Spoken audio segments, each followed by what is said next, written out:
ನನಗೆ ಧನಂಜಯ ರಾವ್ ಅವರ ಮೇಲೆ ಅಪಾರ ಗೌರವವಿದೆ. ಹರೀಶ್ ಪೂಂಜಾ ಅವರನ್ನ ರಕ್ಷಣೆ ಮಾಡುವ ಕಾರ್ಯವನ್ನ ಧನಂಜಯ ರಾವ್ ಮಾಡುತ್ತಿದ್ದಾರೆ. ಶಾಸಕ ಹರೀಶ್ ಪೂಂಜರಿಗೆ ಪತ್ರಿಕಾಗೋಷ್ಠಿ ನಡೆಸಿ ಉತ್ತರ ನೀಡುವ ಧೈರ್ಯ ಯಾಕಿಲ್ಲ? ಹರೀಶ್ ಪೂಂಜರ ಮೇಲೆ ಗರಂ ಆದ ಮಾಜಿ ಶಾಸಕ ವಸಂತ ಬಂಗೇರ. ನಾವು ಶಾಸಕ ಪೂಂಜಾರವರು ರಚನೆ ಮಾಡಿದ ಕಾಳಜಿ ರಿಲೀಫ್ ಫಂಡಿನ ಲೆಕ್ಕವನ್ನು ಕೇಳಿ 2ನೇ ಸಾರಿ ಕೂಡ ಧರಣಿಯನ್ನು ನಾವು ಮೊನ್ನೆ ಬಸ್ ಸ್ಟ್ಯಾಂಡ್ ಮಾಡಿದ್ವಿ. ಈ ಲೆಕ್ಕಾಚಾರ 1 ವರ್ಷದ ಹಿಂದಿನ, ನಿನ್ನೆ ಮೊನ್ನೆದೆಲ್ಲ 3 ತಿಂಗಳದ್ದಲ್ಲ, 6 ತಿಂಗಳದ್ದಲ್ಲ, 9 ತಿಂಗಳದ್ದಲ್ಲ, 1 ವರ್ಷ 2 ತಿಂಗಳ ಹಿಂದೆ ನಡೆದಂಥ ನನಗೆ ಪರಿಹಾರ ಕೊಡಲಿಕ್ಕೋಸ್ಕರ ಮಾನ್ಯ ಶಾಸಕ ಹರೀಶ್ ಪೂಂಜಾರವರ ಅಧ್ಯಕ್ಷತೆಯಲ್ಲಿ ರಚನೆಯಾದ ಸಾರ್ವಜನಿಕ ಸಮಿತಿ. ಅದರಲ್ಲಿ ಮಾನ್ಯ ಧನಂಜಯ ರಾವ್ ಅವರು ಹಿರಿಯ ವಕೀಲರು, ನುರಿತವರು, ನಾನು ಬಹಳಷ್ಟು ಗೌರವ ಕೊಡುವಂಥ ಒಬ್ಬ ವಕೀಲರು ಧನಂಜಯ ಕುಮಾರ್ ಅಂತೇಳಿ ನನಗೆ ಸಂದರ್ಭ ಸಂತೋಷ ಪಡ್ತಾ ಇದ್ದಾರೆ. ಹಿಂದೆ ಅವರ ತಂದೆ ಸೂರ್ಯನಾರಾಯಣ ರಾವ್ ವಕೀಲರಾಗಿದ್ದರು. ಅವರು ನನಗೆ ನಾನು ಶಾಸಕನಾಗಿದ್ದ ಸಂದರ್ಭದಲ್ಲಿ ಕಾನೂನಿನ ಹಲವು ರೀತಿಯ ಮಾಹಿತಿಗಳನ್ನು ಕೊಡ್ತಿದ್ದರು. ಆ ರೀತಿ ಅವರ ಹತ್ರ ಬಹಳ ಆತ್ಮೀಯವಾಗಿ ನಾನಿದ್ದೆ. ಅದೇ ಪ್ರಕಾರ ಅವರ ಮಗ ಧನಂಜಯ ರಾವ್ ನಾನು ಶಾಸಕನಾಗಿದ್ದಾಗ ಬಹಳಷ್ಟು ಕಾನೂನಿನ ಮಾಹಿತಿಯನ್ನು ಕೊಟ್ಟವರು ಧನಂಜಯ ರಾವ್ ಅವರು. ಆದ್ದರಿಂದ ಅವರಲ್ಲೂ ಕೂಡ ನನಗೆ ಬಹಳಷ್ಟು ಗೌರವ. ಈಗ ಅವರು ನಮ್ಮ ಹರೀಶ್ ಪೂಂಜಾರ ಪರವಾಗಿ ವಕಾಲತ್ ಮಾಡ್ತಾ ಇದ್ದಾರೆ. ಆದರೂ ಕೂಡ ನನ್ನ ಉತ್ತರ ಒಳ್ಳೆಯ ಸ್ನೇಹವನ್ನು ಇಟ್ಟುಕೊಂಡಿದ್ದೇನೆ, ಅಭಿಮಾನ ಕೂಡ ಈಗಲೂ ಇದೆ ಅಂತ ಹೇಳುವಂಥ ಮಾತು ಸಂದರ್ಭದಲ್ಲಿ ಹೇಳ್ತಾ ಇದ್ದೇನೆ. ಈ ವಕೀಲರುಗಳು ವಾದ ಮಾಡುವಂಥದ್ದು ಕೋರ್ಟ್, ಪ್ರತಿಯೊಬ್ಬ ವಕೀಲರು ಕೂಡ ಅವರ ಕಕ್ಷಿಗಾರನನ್ನು ಗೆಲ್ಲಿಸಿಕೊಳ್ಬೇಕು ಅಂತ ಹೇಳುವಂಥ ಉತ್ಸಾಹ ಇರುವಂಥದ್ದು ಸ್ವಾಭಾವಿಕ. ಕೋರ್ಟ್ನಲ್ಲಿ ಸತ್ಯಕ್ಕೆ ದೂರವಾದ ಮಾತನ್ನ ಹೆಚ್ಚಾಗಿ ಮಾತಾಡ್ತಾರೆ. ಅಂದರೆ ಅವರ ಕಕ್ಷಿಗಾರ ಗೆಲ್ಲಬೇಕು ಅಂತ ಹೇಳುವಂಥ ತಪ್ಪದಿಂದ ಮಾಡುವಂಥ ಒಂದು ವಾದ, ಅದು ಹೆಚ್ಚಿನ ಎಲ್ಲ ವಕೀಲರು ಕೂಡ ವಕಾಲತ್ ಆ ರೀತಿ ಮಾಡ್ತಾರೆ. ಆದರೆ ಧನಂಜಯ ರಾವ್ ಅಂತ ವಕೀಲರು ಸಾರ್ವಜನಿಕವಾಗಿ ತಾಲೂಕಿನ ಜನತೆಯಿಂದ ವಸೂಲು ಮಾಡಿದ ಹಣವನ್ನು, ಅದರಲ್ಲಿ ನಮ್ಮ ಶಾಸಕರ ತಪ್ಪಿಲ್ಲ ಅಂತ ಹೇಳುವಂಥ ರೀತಿಯಲ್ಲಿ ಅವರ ಪರವಾಗಿ ವಕಾಲತ್ ವಹಿಸಿ ಅವರು ಮಾಡಿದ ತಪ್ಪನ್ನು ಸರಿ ಅಂತ ಹೇಳುವಂಥ ರೀತಿಯಲ್ಲಿ ಸರಿಪಡಿಸಲಿಕ್ಕೆ ಮಾಡಿ ಕಷ್ಟವನ್ನು ಪಟ್ಟಿದ್ದಾರೆ ಅಂತ ಹೇಳಿ ನಾನು ಬೇಸರಪಡ್ತೇನೆ. ಸಾರ್ವಜನಿಕವಾಗಿ ಅವರು ವಕಾಲತ್ ಮಾಡುವಂಥದ್ದಲ್ಲ, ಸಾರ್ವಜನಿಕವಾಗಿ ಅವರ ಶಾಸಕರನ್ನು ರಕ್ಷಣೆ ಮಾಡಿ, ಶಾಸಕರ ಪಕ್ಷವನ್ನು ರಕ್ಷಣೆ ಮಾಡಿ. ಆದರೆ ಸಹಜ ಸ್ಥಿತಿಯನ್ನು ಅವರು ಸಾರ್ವಜನಿಕರ ಮುಂದೆ ಇರುವಂಥದ್ದವರು ಧರ್ಮ, ಸತ್ಯ ಸಂಗತಿಯನ್ನು ಸಾರ್ವಜನಿಕವಾಗಿರುವಂಥದ್ದವರು ಧರ್ಮ. ಅದರಲ್ಲಿ ಮಾನ್ಯ ಧನಂಜಯ ರಾವ್ ಅವರು ಎಡವಿದ್ದಾರೆ ಅಂತೇಳಿ ನನ್ನ ಸಂದರ್ಭ ಬೇಸರ ಬರ್ತಾ ಇದೆ. ಕಾಳಜಿ ರಿಲೀಫನ್ನು ಸಮಾನ ಮನಸ್ಕರಿಂದ ನಾವೆಲ್ಲ ಒಟ್ಟು ಸೇರಿ ಮಾಡಿದ್ದೇವೆ ಅಂತ ಹೇಳುವಂಥ ಮಾತನ್ನು ಹೇಳಿದ್ದಾರೆ. ನಾನು ಎಲ್ಲ ನಿಮಗೆ ಪತ್ರಿಕಾ ಮಾಧ್ಯಮದಲ್ಲಿ ಬಂದಂಥ ವಿಚಾರದ ಫೋಟೋ ಕಾಪಿಯನ್ನೆಲ್ಲ ಕೊಟ್ಟಿದ್ದೆ. ಆ ಕಮಿಟಿ ರಚನೆ ಮಾಡುವಂಥ ಸಂದರ್ಭದಲ್ಲಿ ಹರೀಶ್ ಪೂಂಜಾರವರು ಅವರೊಟ್ಟಿದ್ದಾರೆ. ಸಾರ್ವಜನಿಕವಾಗಿ ಅವರ ದೇಣಿಗೆಯನ್ನು ಕೊಡಬೇಕು ಅಂತ ಹೇಳುವಂಥ ವಿನಂತಿಯನ್ನು ಪತ್ರಿಕೆಗಳಿಗೆ ಮಾಡಿದ್ದಾರೆ. ಯಾವನೇ ಒಬ್ಬ ವ್ಯಕ್ತಿ ಸಾರ್ವಜನಿಕರು ನೀಡುವಂಥ ದೇಣಿಗೆಯನ್ನು ಧನಂಜಯ ರಾವ್ ಅವರ ಸಮಿತಿಯವರ ಸಮಕ್ಷಮದಲ್ಲಿ ಅವರ ಕೈಯಲ್ಲಿ ಕೊಟ್ಟಿದ್ದು, ಅವರೆಲ್ಲರೂ ಕೂಡ ಆ ಚೆಕ್ಕನ್ನ, ಹಣವನ್ನ ನೇರವಾಗಿ ಅಧ್ಯಕ್ಷ ಹರೀಶ್ ಪೂಂಜರಿಗೆ ಕೊಟ್ಟಿದ್ದಾರೆ ಅಂತ ಹೇಳುವಂಥದ್ದಕ್ಕೆ ನಿಮಗೆ ಆ ಕೊಟ್ಟಂಥ ಪತ್ರಿಕಾ ವರದಿಗಳು ಆಧಾರ ಅಂತ ಹೇಳುವಂಥ ಮಾತನ್ನು ಹೇಳ್ತೇನೆ. ಇದು ಧನಂಜಯ ರಾವ್ ಅವರು ಇದು ನಾವೇ ಸೃಷ್ಟಿ ಮಾಡಿದ್ದು, ಶಾಸಕರಿಗೆ ಅದರಲ್ಲಿ ಅವರ ಕೈವಾಡ ಇಲ್ಲ. ನಾವೇ ಒಟ್ಟು ಸೇರಿ ಅವರನ್ನು ನಮ್ಮ ಅಧ್ಯಕ್ಷರು ನಾವು ನೇಮಕ ಮಾಡಿದ್ದು ಅಂತ ಹೇಳುವಂಥ ಮಾತನ್ನು ಹೇಳಿದ್ದಾರೆ. ಇದು ತಪ್ಪು. ಶಾಸಕರು ಇದ್ದುಕೊಂಡೇ ಆ ಸಮಿತಿಯನ್ನು ರಚನೆ ಮಾಡಿದ್ದಾರೆ ಅಂತ ಹೇಳುವಂಥ ಮಾತನ್ನು ಸಂದರ್ಭದಲ್ಲಿ ಹೇಳಲಿಕ್ಕೆ ಇಷ್ಟಪಡ್ತಾರೆ. ಯಾವುದೋ ಒಂದು ಸಮಿತಿ ರಚನೆ ಆದರೆ 1 ವರ್ಷದ ಒಳಗೆ ಆ ಹಣವನ್ನ ಆ ಸಮಿತಿಯವರು ಖರ್ಚು ಮಾಡಿ ಆ ದೇಣಿಗೆಯನ್ನು ಯಾಕೆ ಕೊಟ್ಟದ್ದು? ಇಲ್ಲಿ ನೆರೆ ಬಂದಿದೆ, ಬಡವರಿಗೆ ಭಾರಿ ನಷ್ಟ ಆಗಿದೆ, ಮನೆ ಹೋಗಿದೆ, ಅವರ ಸರಂಜಾಮು, ಅವ್ರ ಮನೆ, ಅವರ ಸಾಮಾನು, ಬಟ್ಟೆ, ಬರೆ ಯಾವುದೂ ಇಲ್ಲದೆ ನಿರ್ಗತಿಕರಾಗಿದ್ದಾರೆ. ಅವರಿಗೆ ತಕ್ಷಣಕ್ಕೆ ರಿಲೀಫ್ ಕೊಡುವಂತ ಕೊಡಬೇಕಿತ್ತು. ಯಾರೊಬ್ಬರಿಗೆ ಒಂದು ನಯಾ ಪೈಸೆಯನ್ನು ನಾವು ಪಾವತಿ ಮಾಡಿದ್ವಿ. ಅದನ್ನು ದೇವರಾಗಿ ಮುಡಿಪು ಕಟ್ಟೋದು ಅಂತ ಹೇಳ್ತೇವೆ ನಾವು ಕಟ್ಟುವಂಥದ್ದು ಮುಡಿಪು ಇಲ್ಲಿಗೆ. ಆದರೆ ತಿರುಪತಿ ಕಟ್ಟುವಂಥದ್ದು ಮುಡಿಪು. ಅದರ ಬದಲಾಗಿ ಇಲ್ಲಿ ಪೂಂಜರಿಗೆ ಮುಡಿಪು ಕಟ್ಟುವಂಥ ಕೆಲಸವನ್ನು ಮಾಡಿದ್ದಾರೆ ಅಂತ ಹೇಳುವಂಥ ಮಾತನ್ನು ಈ ಸಂದರ್ಭದಲ್ಲಿ ಹೇಳಿದ್ದೇನೆ. 2,59,00,000 ಅಲ್ಲಿ ವಸೂಲಾಗಿದೆ. 5 ಲಕ್ಷ ಚಿಲ್ಲರೆಗೆ ಬಡ್ಡಿ ಬಿದ್ದಿದೆ. ಅಲ್ಲದೆ ಬ್ಯಾಂಕಿನ ಖರ್ಚಿಗೆ 39 ರೂಪಾಯಿ ತೆಗೆದಿದ್ದಾರೆ. ಇದು ಪೂರ್ತಿ ದುಡ್ಡಲ್ಲಿ 1 ವರ್ಷಕ್ಕೆ 2 ತಿಂಗಳ ಅಂತ ಹಣವನ್ನು ಅದರಿಂದ ಬಡವರಿಗೆ ಹಂಚಲಿಲ್ಲ. ಸರ್ಕಾರ ಬಡವರಿಗೆ ಮನೆಯನ್ನು ಮಂಜೂರು ಮಾಡಿಲ್ಲ. ಪೂರ್ತಿ ಮನೆ ಹೋದವರಿಗೆ 5 ಲಕ್ಷ ರೂಪಾಯಿ ಮಂಜೂರು ಮಾಡಿದ್ದಾರೆ. ಅವರಿಗೆಲ್ಲ 1 ಲಕ್ಷ ರೂಪಾಯಿ ಕೊಟ್ಟಿದ್ದಾರೆ. 8 ತಿಂಗಳ ಬಾಡಿಗೆ ಮನೆ ಬಾಡಿಗೆ ಪಾವತಿಯಾಗಿದೆ. ಉಳಿದವರಿಗೆ ಬಾಡಿಗೆ ಕೂಡ ಪಾವತಿಯಾಗಿದೆ.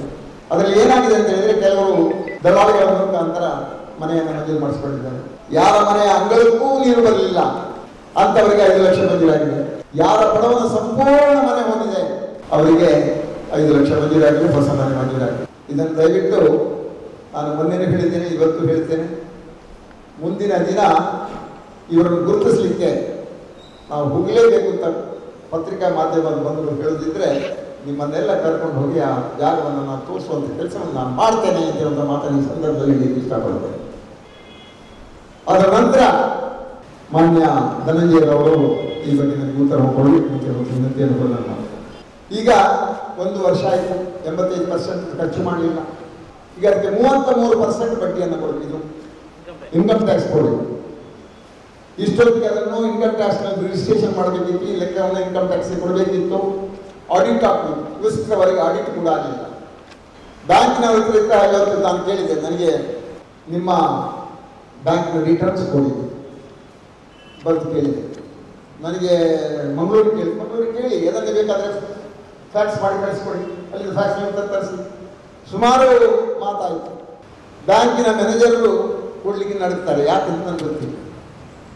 ಇದರಲ್ಲಿ ಏನೋ ಇದೆ ಗೋಲ್ಮಾಲು, ನಾನು ಸಿಕ್ಕಾಕೊಳ್ತೇನೆ ಅಂತ ಹೇಳುವಂಥ ಭಾವನೆಯಿಂದ ನಡುವೆ ಮಾತಾಡ್ತಾರೆ. ಯಾರು? ಸಿಂಡಿಕೇಟ್ ಬ್ಯಾಂಕ್, ಹಿಂದಿನ ಸಿಂಡಿಕೇಟ್ ಬ್ಯಾಂಕ್ ಈಗ ಕೆನರಾ ಬ್ಯಾಂಕ್ ಮ್ಯಾನೇಜರ್ ಬರ್ತಾ ಇದ್ದಾರೆ. ನಾನು ನಮ್ಮ ಹುಡುಗ ಅಶೋಕ್ನನ್ನು 2.5 ಗಂಟೆಯಲ್ಲಿ ನಿಲ್ಲಿಸಿದೆ. ಕೊಡಿಸಿ ಅಂತ 10 ಸಾರಿ ಫೋನ್ ಮಾಡಿ. ನಮ್ಮ ವಕೀಲರಾದ ಮನೋಹರ್ ಕುಮಾರ್ ನಮ್ಮ 4 ಸಾರಿ ಫೋನ್ ಮಾಡಿದ್ರು. ಅವರು ಕೊನೆಗೆ ನಾವು ಬದುಕೊಟ್ಟದನ್ನೇ ವಾಪಸ್ ಕೊಟ್ರೆ ಅದ್ರಲ್ಲಿ ಬರ್ಕೊಳ್ಳಿ ಅಂತ ಹೇಳಿ ನಮ್ಗೆ ಕೊಡ್ಲಿಕ್ಕೆ ಆಗೋದಿಲ್ಲ, ನಾನು ಕೇಳ್ಕೊಂಡು 2 ದಿವಸದಲ್ಲಿ ಕೊಡ್ತೇನೆ ಅಂತ ಹೇಳಿ ಅದನ್ನು ಫೋನ್ನಲ್ಲಿ ಹೇಳ್ತಾರೆ ಹೊರತು ನಾನು ಬದುಕೊಟ್ಟದಲ್ಲಿ ಮಾಹಿತಿ ಬರ್ತು ಕಳಿಸಿ ಅಂತ ಹೇಳಿದ್ರೆ ಬರ್ತು ಕಳಿಸ್ತೀನಿ. ಅವರು ಬ್ಯಾಂಕ್ನವರು ಯಾಕೆ ಹೆದರ್ತಾರೆ ಅಂತ ನನಗೆ ಗೊತ್ತಿಲ್ಲ. ಈ ರೀತಿ ಹೆದರಿಕೆ ಎಲ್ರಿಗೂ ಉಂಟು. ಅದು ಯಾಕೆ? ಪೂಂಜರು ಏನೋ ತಪ್ಪು ಮಾಡಿದ್ದಾರೆ, ನಾವು ಸಿಕ್ಕಾಕೊಳ್ಳೋದು ಬೇಡ, ಅವರೊಟ್ಟಿಗೆ ಬಳ್ಳದಲ್ಲಿ ಹೋಗೋದು ಬೇಡ ಅಂತ ಹೇಳುವಂಥ ಭಾವನೆ ಬ್ಯಾಂಕ್ ಮ್ಯಾನೇಜರ್ಗೆ ಬಂದಿದೆ ಅಂತ ಹೇಳುವಂಥ ಮಾತನ್ನು ಈ ಸಂದರ್ಭದಲ್ಲಿ ಹೇಳಲಿಕ್ಕೆ ಇಷ್ಟಪಡ್ತೀನಿ. ಇದೀಗ ಕಾನೂನು ಪ್ರಕಾರ ಸುಮಾರು 82 ಲಕ್ಷಕ್ಕೂ ಮಿತಿ ಇನ್ಕಮ್ ಟ್ಯಾಕ್ಸ್ ಕಟ್ಟಬೇಕಾಗಿದೆ. ಇಲ್ಲದಿದ್ದರೆ ಈ ಎಲ್ಲ ಹಣವನ್ನು ಮುಖ್ಯಮಂತ್ರಿ ಪರಿಹಾರ ನಿಧಿಗೆ ಹಸ್ತಾಂತರ ಮಾಡಬೇಕು. ಹಸ್ತಾಂತರ ಮಾಡಿದ್ರೆ ಮಾತ್ರ ಈ ಹಣ ಜೋಪಾನವಾಗಿ ಮುಖ್ಯಮಂತ್ರಿ ಪರಿಹಾರ ನಿಧಿಗೆ ಸೇರ್ತದೆ. ಆದರೆ ಯಾರು ಬಡವರ ಸಹಾಯಕ್ಕಾಗಿ ಕೊಟ್ಟಿದ್ದಾರೋ ಈ 2,95,00,000 ಹಣ ಬಡವರ ಪಾಲಿಗೆ ಸಿಗುವುದಿಲ್ಲ. ಮುಖ್ಯಮಂತ್ರಿ ಪರಿಹಾರ ನಿಧಿಗೆ ಹೋಗಿ ಇಡೀ ರಾಜ್ಯಕ್ಕೆ ಅದು ಹಂಚುವಂಥ ಕೆಲಸ ಆಗ್ತದೆ. ನಮ್ಮ ತಾಲೂಕಿನ ಬಡವರಿಗೆ ಸಿಗುವಂಥ ಒಂದು ಈ ಹಣವನ್ನು ಕಾಳಜಿ ರಿಲೀಫ್ ಫಂಡ್ ಅಂತ ಮಾಡಿ ನಮ್ಮ ಹರೀಶ್ ಪೂಂಜಾರನ್ನು ರಕ್ಷಣೆ ಮಾಡಲಿಕ್ಕೆ ಹೋಗಿ ಮಾನ್ಯ ಧನಂಜಯರವರು ವಕೀಲರಾಗಿ ತಿಳ್ಕೊಂಡಿದ್ದು ಕೂಡ ಅವರನ್ನು ಅದಕ್ಕೆ ಈ ರೀತಿ 33% ಇನ್ಕಮ್ ಟ್ಯಾಕ್ಸ್ ಅಂತ ಹೇಳುವಂಥ ವಿಚಾರ, ಅಲ್ಲದೆ ಇದನ್ನು ಮುಖ್ಯಮಂತ್ರಿ ಪರಿಹಾರ ನಿಧಿಗೆ ಕೊಡಬೇಕು ಅಂತ ಹೇಳುವ ವಿಚಾರ ಅವ್ರು ಗೊತ್ತಿದ್ದು ಮಾಡಿದ್ರು ಗೊತ್ತಿಲ್ಲದೆ ಮಾಡಿದ್ರು ಅಂತ ನಮ್ಗೆ ಗೊತ್ತಿಲ್ಲ. ಅದು ನಮ್ಮ ವಕೀಲರಲ್ಲಿ ನಾನು ವಿನಂತಿ ಮಾಡೋದಿಷ್ಟೇ, ನೀವು ಕಾನೂನಿನ ಬಗ್ಗೆ ಸರಿಯಾದ ಮಾಹಿತಿಯನ್ನು ಜನರಿಗೆ ಕೊಡಿ. ವಕಾಲತ್ತನ್ನು ಕೋರ್ಟ್ನಲ್ಲಿ ಮಾಡಿ ನನಗೆ ಯಾವ ರೀತಿ ನಾನು ಶಾಸಕನಾಗಿದ್ದಾಗ ನನಗೆ ಕಾನೂನಿನ ಮಾಹಿತಿಯನ್ನು ಕೊಟ್ಟಿದ್ರು ಅದೇ ರೀತಿಯ ಮಾಹಿತಿಯನ್ನು ಪೂಜ್ಯರಿಗೆ ಕೊಡಿ. ಆದರೆ ಪೂಜ್ಯರನ್ನು ಪ್ರತಿಪಾದನೆ ಮಾಡಿ ಅವರು ಮಾಡಿದ ಎಲ್ಲ ತಪ್ಪನ್ನು ಅಳವಡಿಸಲಿಕ್ಕೆ ಮಾತ್ರ ನೀವು ವಕಾಲತ್ತು ವಹಿಸಬೇಡಿ ಅಂತಿರುವಂಥ ವಿನಂತಿಯನ್ನು ನಾನು ಧನಂಜಯರವರಲ್ಲಿ ಮಾಡ್ತಾ ಇದ್ದೇನೆ. ಇನ್ನೂ ಕೂಡ ವಕೀಲರು ನಿಮ್ಮ ಮೇಲೆ ನನಗೆ ಅತಿಯಾದ ಗೌರವ ಇದೆ ಅಂತ ಹೇಳುವಂಥ ಮಾತನ್ನು ಈ ಸಂದರ್ಭದಲ್ಲಿ ಹೇಳ್ತೇನೆ. ಇಲ್ಲೀಗ ನನಗೆ ಸರಿಯಾದ ಎಷ್ಟು ರಶೀದಿ ಹರಿದಿದ್ದಾರೆ, ಯಾವ ಹೆಸರು ಹರಿದಿದ್ದಾರೆ, ಯಾವುದು ನನಗೆ ಮಾಹಿತಿ ಇಷ್ಟವರೆಗೆ ಸಿಗಲಿಲ್ಲ. ಬ್ಯಾಂಕ್ನವರು ಕೊಡಲಿ. ಈಗ 285 ಮನೆ ಹೋಗಿದೆ ಅಂತ ಹೇಳುವಂಥ ವಿಚಾರ ಈಗ ಬಂತು.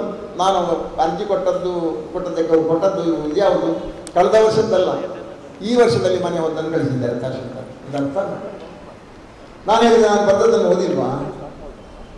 ಈಗ ಕಳಿಸ್ಕೊಟ್ಟಿದ್ದಾರೆ. ಈಗ ನಾನು ಈ ಮೇಲೆ ಬರುವಾಗ ಬಂತು. ಸರಿಯಾದ ಮಾಹಿತಿ ಕೊಡಿ, ಹೆಸರಿನ ವಿವರ ಕೊಡಿ ಅಂತ ಹೇಳಿದ್ದೆ. ಈಗ ಕಳಿಸಿಕೊಟ್ಟಿದ್ದಾರೆ, ಅದನ್ನು ನಾನು ನೋಡಿ. ನಾನೀಗ ಸಾರ್ವಜನಿಕರಿಂದ ಬಂದಂಥ ನಿಮ್ಮ ಏನು ಫಂಡ್ ಇದೆ, ಕಾಳಜಿ ರಿಲೀಫ್ ಫಂಡಿಗೆ ದುಡ್ಡು ಬಂದದ್ದು ಎಷ್ಟು ಜನರಿಗೆ ನೀವು ರಸೀದಿಯನ್ನು ಕೊಟ್ಟಿದ್ದೀರಿ? ನನಗೆ ಇದರಲ್ಲಿ ಸಂಶಯ. ಈ ಸಂಶಯವನ್ನ ವಕೀಲರು ಪರಿಹಾರ ಮಾಡಿಕೊಳ್ಬೇಕು. ಕೆಲವರಿಗೆ ರಶೀದಿ ಸಿಕ್ಕಿಲ್ಲ ಅಂತ ಹೇಳೋದಕ್ಕೆ ಒಂದು ಉದಾಹರಣೆ ನನ್ನಲ್ಲಿದೆ. ನಾನು ಬಾಲ್ಯದಲ್ಲಿ ಕೇಳಿದೆ, ದಯವಿಟ್ಟು ಕೆಲವರು ಕೊಡಲಿಕ್ಕೆ ಹೆದರ್ತಾರೆ, ಹೇಳಲಿಕ್ಕೆ ಹೆದರ್ತಾರೆ. ಒಂದು ನನ್ನ ಎದುರಿಗೆ ಬಂದು ಪತ್ರಿಕಾ ಮಾಧ್ಯಮದ ಎದುರಿಗೆ ಬರ್ತೀರಾ ಅಂತ ಹೇಳೋದಕ್ಕೆ ಹೋಗ್ತೀನಿ. ಒಬ್ಬ ಬೆಳಾಳಿನ ಯುವಕ ಸಂಘದ ಕಾರ್ಯದರ್ಶಿ ಮೊನ್ನೆ ನಾನು ಬೆಳಾಳಿಗೆ ಹೋದಾಗ ನನ್ನ ಹತ್ರ ಬಂದು, ನಾನು ನಾಳೆ ಬರ್ತೇನೆ, ನಾನು ಹೇಳಿದ್ದೆ ಅವರಿಗೆ, ನಿನ್ನೆ ಮಂಗಳವಾರ ನಾನು ಪ್ರೆಸ್ ಮೀಟ್ ಮಾಡ್ತೇನೆ, ನಾನು ಬುಧವಾರ ಅಂತ ಹೇಳಿದ್ದೆ.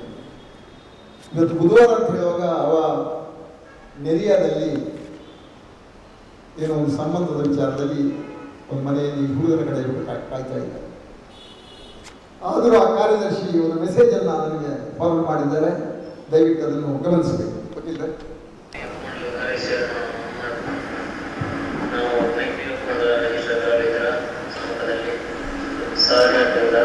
ಸಂಗ್ರಹ ಮಾಡಿದ 5,000 ದುಡ್ಡನ್ನು ನಮ್ಮ ಎಮ್ಎಲ್ಎ ಆದ ಹರೀಶ್ ಪೂಂಜಾ ಅವರಿಗೆ ನಾವು ನೀಡಿದ್ದೇವೆ. ಅದರ ರಸೀದಿ ಇದುವರೆಗೂ ನನಗೆ ಕೊಡಲಿಲ್ಲ. ಇದು ನಮ್ಮ ಬೆಳಾಲ್ನ ಯುವಕ ಸಂಘದ ಕಾರ್ಯದರ್ಶಿ ಕೊಟ್ಟಂತ ಸ್ಟೇಟ್ಮೆಂಟ್. ನಾನು ಅವರನ್ನು ಪತ್ರಿಕಾ ಮಾಧ್ಯಮದ ಮಹಾಮಂತ್ರಿಯವರು ಅವರನ್ನು ಮಾಧ್ಯಮದ ಎದುರಿಗೆ ನಾನು 2 ದಿವಸದಲ್ಲಿ ತಂದು ನಿಲ್ಲಿಸ್ತೇನೆ. ಅವರಿಗೆ ಪ್ರಶ್ನೆ ಮಾಡಿ ನೀವು ಉತ್ತರವನ್ನು ಪಡೆಯಬೇಕು. ಮೊನ್ನೆ ಪತ್ರಿಕಾಗೋಷ್ಠಿ ನಡೆಯಿತು, ಮಾಧ್ಯಮದವರು ಇದ್ದೀರಿ. ಪ್ರವಾಸಿ ಮಂದಿರದಲ್ಲಿ ಪತ್ರಿಕಾಗೋಷ್ಠಿ ನಡೆದರು. ಪೂಂಜಿರಾಗಿ ಪತ್ರಿಕಾಗೋಷ್ಠಿಗೆ ಬರಲಿಲ್ಲ, ಏನು ಅವ್ರಿಗೆ ಹೆದರಿಕೆನಾ? ಪೂಂಜಿಗೆ ಪತ್ರಿಕಾಗೋಷ್ಠಿಗೆ ಬರಲಿಕ್ಕೆ ಹೆದರಿಕೆನಾ?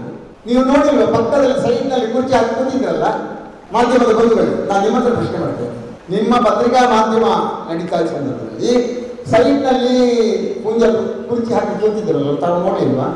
ನೋಡಿಲ್ಲ, ಇರಲಿಲ್ಲ. ಪೂಂಜಿನಲ್ಲಿ ಪತ್ರಿಕಾ ಮಾಧ್ಯಮದ ಒಂದು ಪೂಂಜಿ ಇರಲಿಲ್ಲ. ನಮ್ಮ ಶಾಸಕರು ಇದ್ದರೂ ಆಗಿಲ್ಲ. ನೀವು ನನಗೆ ಉತ್ತರ ನೀವು ಕೊಡೋದಿಲ್ಲ, ನಾನು ತಿಳ್ಕೊಂಡಿದ್ದೇನೆ ಅವರಲ್ಲಿದ್ದರು. ಈ ಮಾಧ್ಯಮ, ನಿಮ್ಮ ಪತ್ರಿಕಾ ಮಾಧ್ಯಮ ಮುಗ್ದ ಕೂಡಲೇ ಅವರು ಪ್ರತ್ಯಕ್ಷ ಆಗಿದ್ದಾರೆ. ಅಲ್ಲಿ ಪುನಃ ನಿಮ್ಮನ್ನು ಮಾಧ್ಯಮ ಕೊಟ್ಟು ಮಾತಾಡಿದ್ದಾರೆ. ಅವರು ಬಂದಿದ್ದಾರೆ. ಯಾಕೆ ಅವರಿಗೆ ಕರೆದು ನಿಮ್ಮ ಎದುರಿಗೆ ಮಾತಾಡಲಿಕ್ಕಾಗಲಿಲ್ಲ? ಅವರಿಗೆ ಹೆದರಿಕೆ ಇಲ್ಲ, ಸಂಶಯ ಮಾಡಲಿಲ್ಲ, ಅದಕ್ಕಾಗಿ ಮಾಡಲಿಲ್ವ ಅಂತ ನಾನು ಕೇಳ್ತಾ ಇದ್ದೇನೆ. ಈಗ ನನಗೆ ಬೇಕಾದ್ದು 100 ಲೋಡು ಅಕ್ಕಿ ಬಂದಿದೆ, ಬಡವರಿಗೆ ಸೀರೆ, ಬಟ್ಟೆ ಇತ್ಯಾದಿ ಬಂದಿದೆ, ಬಾಲ್ದಿ, ಸೋಪು, ಕಂಬಳಿ, ಬೈಹುಲ್ಲು, ಹಿಂಡಿ ಎಲ್ಲ ಬಂದಿದೆ. ಇದನ್ನು ದಿನಸಿ ಸಾಮಗ್ರಿ ಬಂದಿದೆ. ಇದು ಎಲ್ಲಿ ಹೋಗಿದೆ? ಪೂಂಜಾರು ಇದನ್ನು ಎಲ್ಲಿ ಹಂಚಿದ್ದಾರೆ? ಯಾರಿಗೆ ಕೊಟ್ಟಿದ್ದಾರೆ? ಅದರಲ್ಲೂ ನಾನು ಹೇಳ್ತೇನೆ, ಕೆಲವು ಕಡೆ ಹಂಚಿದ್ದಾರೆ. ಕಾಂಗ್ರೆಸ್ ಪಕ್ಷದ ಕಾರ್ಯಕರ್ತರಿಗೆ ಯಾರಿಗೂ ಕೊಟ್ಟಿಲ್ಲ, ಕೊಡೋದಿಲ್ಲ ಅಂತ ಹೇಳಿದ್ದಾರೆ. ನಾನು ಶಾಸಕನಾಗಿ 5 ಬಾರಿ ಇದ್ದೆ. ಯಾವ ಸಂದರ್ಭದಲ್ಲಿ ನಾನು ಬಿಜೆಪಿಯವರಿಗೆ ಕೊಡೋದಿಲ್ಲ, ಬೇರೆ ಪಕ್ಷದವರಿಗೆ ಕೊಡೋದಿಲ್ಲ ಅಂತ ಹೇಳುವಂತ ಮಾತಾಡಲಿಲ್ಲ. 94C ಇರಲಿ, ಅಕ್ರಮ ಸಕ್ರಮ ಇರಲಿ, BPL ಕಾರ್ಡ್ ಇರಲಿ, ಎಲ್ಲದರಲ್ಲೂ ಎಲ್ಲ ಪಕ್ಷದವರನ್ನು ಸಮಾನ ದೃಷ್ಟಿಯಿಂದ ನೋಡಿ ಹಾಕುವಂಥ ಕೆಲಸವನ್ನು ನಾನು ಮಾಡಿದ್ದೇನೆ ಅಂತ ಹೇಳುವಂಥ ಮಾತನ್ನು ಈ ಸಂದರ್ಭದಲ್ಲಿ ಹೇಳಿಕ್ಕೆ ಇಷ್ಟಪಡ್ತೇನೆ. ಮಾನ್ಯ ಗಂಗಾಧರ ಗೌಡರು ಮಾಜಿ ಮಂತ್ರಿಗಳು, ಇವರ ಸಂದರ್ಭ ಭೂ ಮಸೂದೆ ಕಾನೂನು ಬಂದದ್ದು, ದೇವರಾಜ ಅರಸು ಜಾರಿ ತಂದದ್ದು, ಉಳುವನೆ ಹೊಲದೊಡೆಯ ಅಂತ ಹೇಳುವಂಥ ಹಕ್ಕನ್ನು ಕೊಟ್ಟವರು ಮಾನ್ಯ ಗಂಗಾಧರ ಗೌಡರು. ಅವರು ಎಷ್ಟು ಜನ ವಿರೋಧ ಪಕ್ಷದವರಿಗೆ ಕೊಟ್ಟಿಲ್ಲ ಅಂತ ಹೇಳಿ ನಾನು ಅವರ ವಿರೋಧ ಪಕ್ಷದಲ್ಲಿದ್ದಾನೆ, ಅವರು ಕಾಂಗ್ರೆಸ್ನಲ್ಲಿದ್ದರು. ನಾನು ಒಂದು ಕಡೆ ಆದರೂ ಗಂಗಾಧರ ಗೌಡರು ನಮ್ಮ ಪಕ್ಷದವರಿಗೆ ತೀರ್ಮಾನ ಮಾಡಿಲ್ಲ ಅಂತ ಹೇಳುವಂಥ ಮಾತನ್ನು ಯಾವ ಸಂದರ್ಭದಲ್ಲೂ ಹೇಳಿಲ್ಲ ಅಂತ ಹೇಳುವಂಥ ವಿಚಾರಣೆ ಸಂದರ್ಭದಲ್ಲಿ ತಮ್ಮ ಗಮನಕ್ಕೆ ತರಲಿಕ್ಕೆ ಇಚ್ಛೆ ಮಾಡ್ತಾ ಇದ್ದೇನೆ. ನಿಷ್ಪಕ್ಷವಾದ ಕೆಲಸವನ್ನು ಮಾಡಿದಂಥ ಮಾನ್ಯ ಗಂಗಾಧರ ಗೌಡರು. ನನ್ನ ಅಣ್ಣ ಚಿದಾನಂದ ಇದ್ದರು, ಅವರು 2 ವರ್ಷ ಈ ತಾಲೂಕಿನ ಶಾಸಕರಾಗಿದ್ದರು, ಅವರು ಮಾಡಿ. ಸುಬ್ರಹ್ಮಣ್ಯ ಗೌಡರು ಇದ್ದರು, ಧರ್ಮಸಂತ ಹೆಗಡೆಯವರು ಇದ್ದರು, ಅದೇ ರೀತಿ ಪ್ರಭಾಕರ ಬಂಗೇರ ಇದ್ದರು. ಇಷ್ಟು ಜನ ನಾವೆಲ್ಲ ಶಾಸಕರಾಗಿದ್ದರು. ಈಗ ಯಾರು ಈ ರೀತಿ ಕೆಲಸವನ್ನು ಮಾಡಲಿಲ್ಲ. ಆದರೆ ಪೂಜ್ಯರು ಆ ರೀತಿಯ ತಾರತಮ್ಯವನ್ನು ಮಾಡಿದ್ದಾರೆ ಅಂತ ಹೇಳೋದು ಮಾತನ್ನು ಈ ಸಂದರ್ಭದಲ್ಲಿ ಹೇಳ್ತಾರೆ.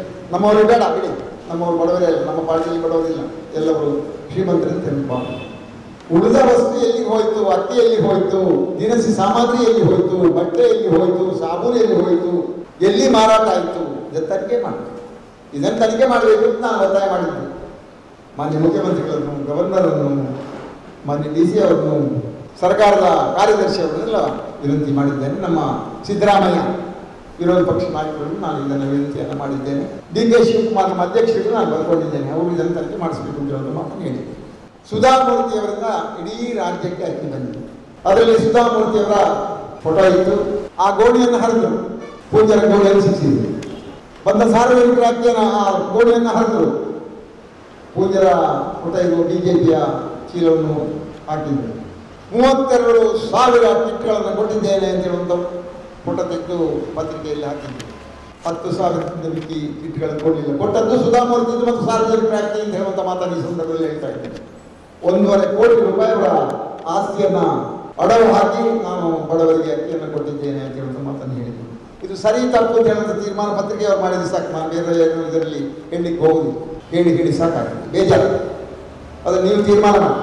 ಅದರಲ್ಲಿ ಅಕ್ಕಿ ಉಳಿಕೆ ಅಕ್ಕಿ ಎಲ್ಲ ಎಲ್ಲಿಗೆ ಹೋಗಿದೆ, ಏನಾಗಿದೆ ಅಂತ ಹೇಳುವಂಥದ್ದನ್ನು ನೀವು ತಿಳ್ಕೊಳ್ಬೇಕು ಅಂತ ಹೇಳುವ ಮಾತನ್ನು ಈ ಸಂದರ್ಭದಲ್ಲಿ ಹೇಳಲಿಕ್ಕೆ ಇಷ್ಟಪಡ್ತೇನೆ.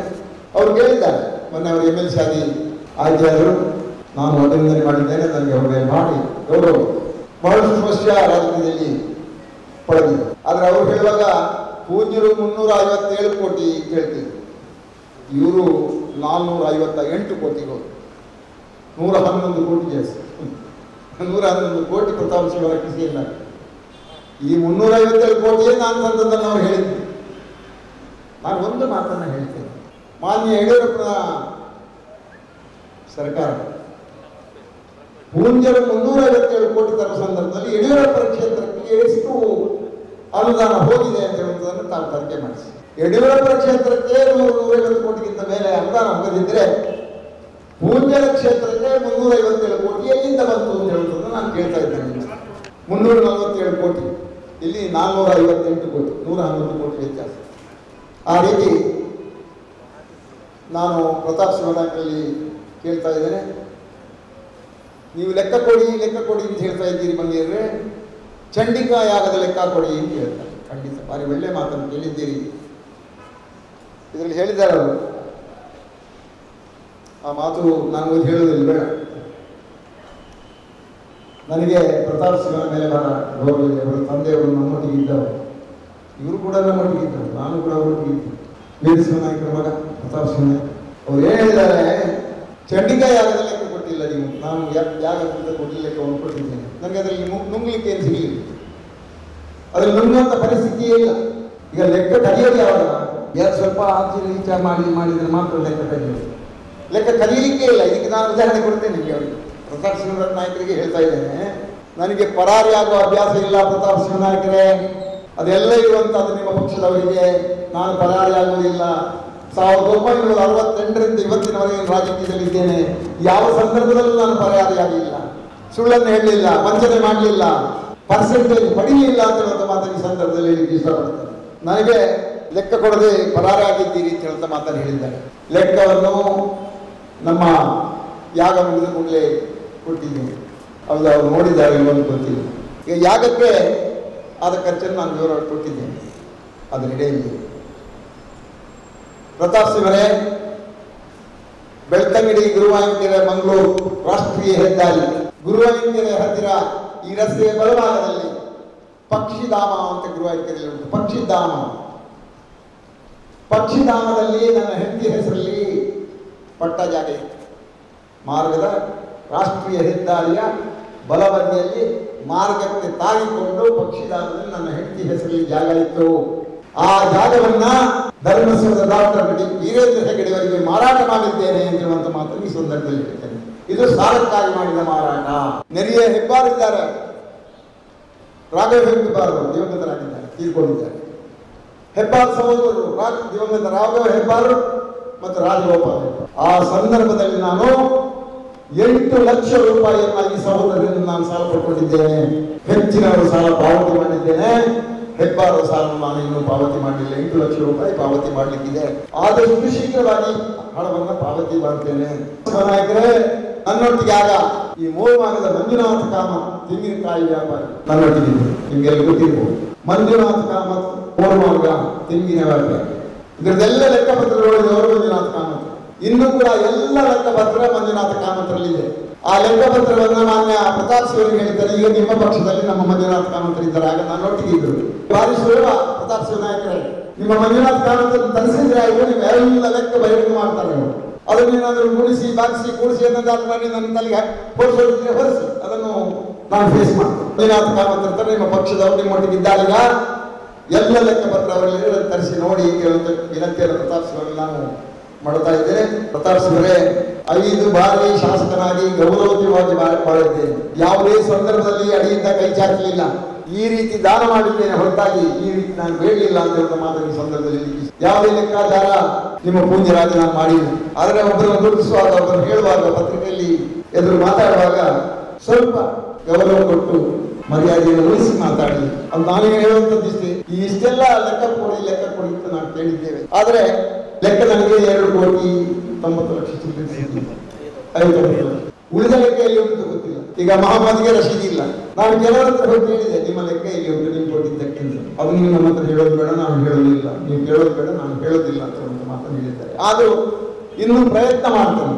ಪ್ರಯತ್ನ ಮಾಡಿ ಬೇರೆಲ್ಲ ಏನೆಲ್ಲ ಆಗಿದೆ ಅಂತ ಹೇಳೋದು ನನ್ನ ಪತ್ರಿಕೆಯ ನಿಮ್ಮ ಗಮನಕ್ಕೆ ನಾನು ತರಲಿಕ್ಕೆ ಪ್ರಯತ್ನಿಸ್ತೇನೆ ಅಂತ ಹೇಳೋದು. ನೀವು ನಮ್ಮೂರಿನ ಇನ್ನಷ್ಟು ಹೊಸ ಸುದ್ದಿಗಳನ್ನ ವೀಕ್ಷಿಸಬೇಕೆ?